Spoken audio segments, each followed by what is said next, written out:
This is your boy Amari Points here, bringing you the latest movie review. Today, I'm doing my latest movie review on Ant-Man and the Wasp. This movie takes place right after Captain America: Civil War and before Avengers: Infinity War. A lot of you are probably thinking, where was Ant-Man, aka Tic Tac, at? Well, to be fair, this he was actually under house arrest, like Black Widow said, because he wanted to protect his family and serve his time. Serve his time. So as the movie picks up, Hope is now played by Evangeline Lilly, is now the Wasp.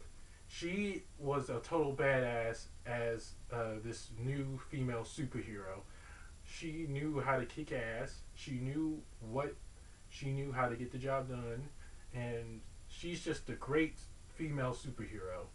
Also, along with Michael Pena and Michael Douglas, who plays Doctor Hank Pym, they are facing this new villain named Ghost. She she is just a really interesting villain, but somewhat not interesting. But all in all, let's get to the point about this movie. This movie was pretty awesome. We needed this movie considering what happened in Infinity War. We needed a little bit of comedy and a little action to mix out all the tragic stuff that happened. But all in all, I think this movie was pretty perfect. There was a lot of action, a lot of comedic humor in this movie too, and we finally get to see what happened to Hope's mom and why and where she is. I can't tell you what happened to her because I don't want to spoil it for you guys. I think this movie was practically worth seeing. It was worth every single money I had because, well, it's an MCU movie. You're gonna have to want to see it because, well, as always, Michael Pena, he always brings like that comedic humor to the movie. Even with some of his scenes, I couldn't help but laugh. He is just a funny guy in this movie. He's literally a funny guy, and I just couldn't tell you how how funny he is in some of his scenes. That I can't really spoil for you because you guys gotta see this for yourself to know what I'm talking about. Also, what else is that Ghost is uh, someone that we are kind of new to. I can't really tell her backstory because I don't want to spoil it. Like I said, for you guys are gonna have to see this movie to know what I'm talking about. All in all, the graphics and everything were perfect. The story was on point, and the cast, as always, is just great. And as always, guys, you guys stay uh, after the credits to see the two post-credit scenes. Yeah, there are two, and these two post-credit scenes lead right into Avengers 4. I can't tell you what happens in them because you guys, like I said, are gonna have to see it for yourselves. So yeah, and also Stan Lee has a good cameo in here. I mean, it's not an MCU movie without Stan Lee making a funny, weird cameo. What else I can tell you? Uh, I'm gonna I'm about to be breaking. I'm about to break down the good and the bads. First, the good. I love this connection that Paul Rudd has with his movie daughter. It was so funny and humorous. And there was a few other scenes, like as most of you saw in the like the previews and everything, where Scott is shrunk like a little kid, and that was just like one of the most funniest moments in the movie. One of the most funniest movie moments in the movie, and we also get to see why Hope wasn't with Ant Man in Captain America: Civil War because I was kind of bummed that she wasn't there either. So trust me, guys, you weren't the only one. And what else is that, as always, like I said, Michael Pena brings the humor to this movie. he brings a lot of funny moments and enjoyable moments, like how he like how in the first Ant Man he was like breaking down the story for Scott and everything, which was humorous. He like how he voices the other characters, like how the voices come out, other characters and everything. That was just funny. That was legit funny. And he, as always, he brings like that funny, weird humor to this movie, kind of, which I kind of love. I literally love how he brings that weird, funny humor because, well, I, sorry guys, I got outside and I'm all sweaty because, like I'm saying, because he's Michael Pena. He brings a lot of comedic humor in so many ways. And Michael Douglas as Hank Pym, we get to see kind of like how he really goes through to the ends of the earth to bring his wife back, brings his wife back to him, and finds a way to figure out where she is, and that's something I really love. I love how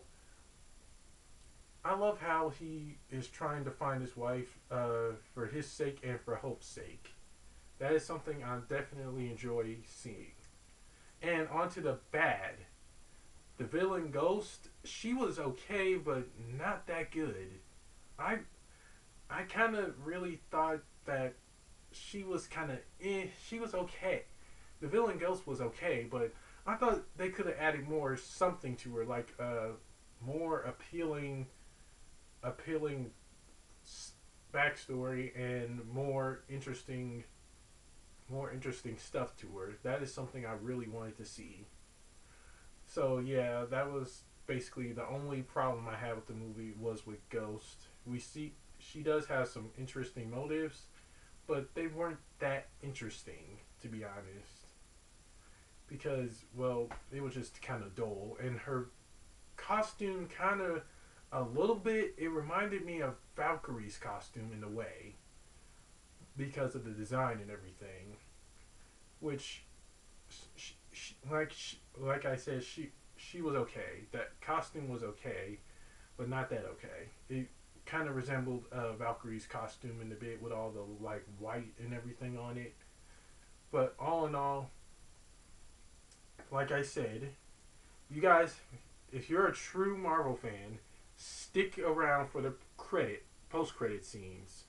Your mind is going to be blown away because it explains like what Scott's role is going to be in the fourth Avengers movie, and we see a lot of interesting stuff at the post credit scenes. I can't tell you what because I don't really want to get into it with all the fans out there.